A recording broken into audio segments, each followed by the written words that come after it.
Aujourd'hui, comparaison très rapide sur les modèles de chez Brother, la NV10, NV15, série A, la numéro 16, A65 et A150. Vraiment les différences entre toutes ces machines.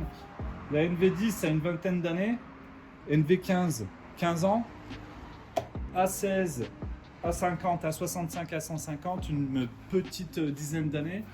On est sur la même structure. Mécanique, électronique, crochet rotatif, motorisation, on est vraiment sur les mêmes machines. On le voit, effectivement, Brother, il y a 10 ans, ont retravaillé leur design par rapport à avant, où on était beaucoup plus bombé. Et ici, on gagne un design très carré et un peu plus sérieux. Pour les différences notoires, on l'a dit, effectivement, même partie mécanique et électronique, motorisation, etc. NV10, 16 points utilitaires, NV15, 16 points utilitaires. Vraiment la différence entre ces deux machines, c'est avec le design. Design rose et blanc pour la NV10, et là blanc et bac chromé pour la NV15. Et ensuite on passe sur la série A. La série A qui est une NV15, NV10, mais nouveau design bien entendu, mais aussi l'ajout du point de renfort qui est un point sur place. Et aussi, et c'est ça qui est génial, c'est l'enfilage automatique qui n'était pas sur le NV15 et NV10. Ensuite, A16, A50 qu'on n'a pas là, mais A65, A150, enfilage automatique, point de renfort. Et pour l'A65 et la A150, coupe-fil automatique qu'on a sur ces deux machines, qu'on ne retrouve pas sur l'A50 et la 16. Et enfin, donc comme on l'a évoqué, pour la 16, NV15, NV10, c'est 16 points utilitaires. Pour la 50, 50 points utilitaires. Pour la 65, 60 points utilitaires.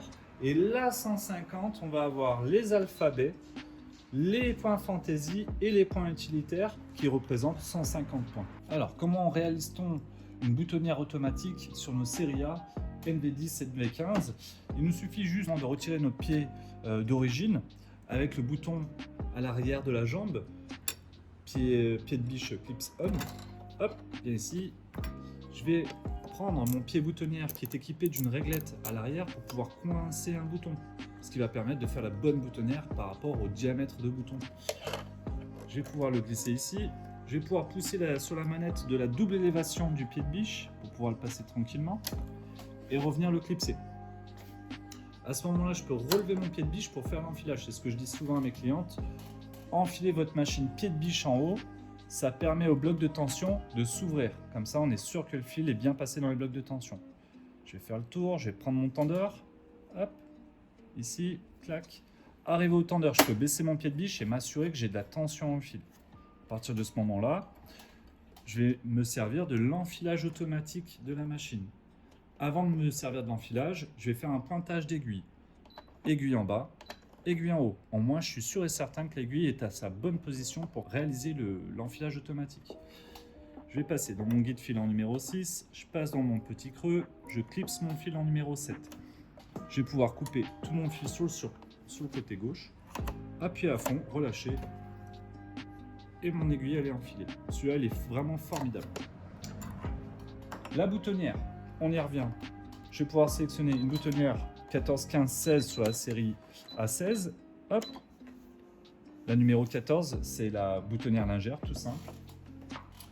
Je vais pouvoir aussi descendre mon pied palpeur qui se trouve sur le côté de gauche de la machine, qui dit effectivement quand est-ce qu'on va en marche arrière, quand est-ce qu'on va en marche avant sur notre boutonnière. Glisser mon textile. Mise en route. Et notre boutonnière va se faire en automatique, j'ai plus rien à faire.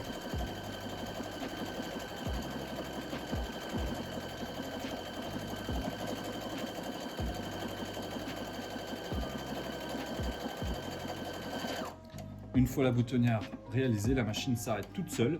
Aiguille plantée, je vais pouvoir faire un pointage d'aiguille ou au volant comme je le souhaite et sortir ma boutonnière. On fait vraiment des très belles boutonnières bien régulières. Sur la série A16, bien sûr, pas de coupe-fil automatique, mais on aurait pu programmer sur la A150 et la 65 le coupe-fil automatique. La machine, à la fin de sa boutonnière, aurait coupé le fil automatiquement.